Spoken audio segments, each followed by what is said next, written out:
అంతా పక్కన పెట్టి కూలీల వేషం కట్టి అవమానాలెన్నో మోస్తూ అన్నీ చేస్తూ ఉన్నావా? జీవితమే జీతంతోటి తూకం వేస్తూ ఉన్నావా?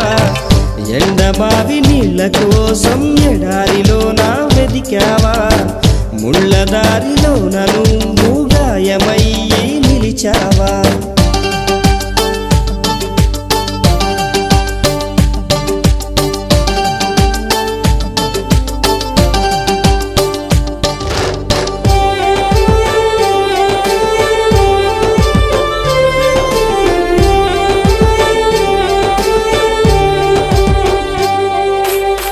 రక్తాన్నే పంచిన తల్లి, రాఖీని కట్టిన చెల్లి, నువ్వాడి పాడిన గల్లి చూస్తున్నది నీకై మళ్ళీ. ఎదిగొచ్చిన బిడ్డలకు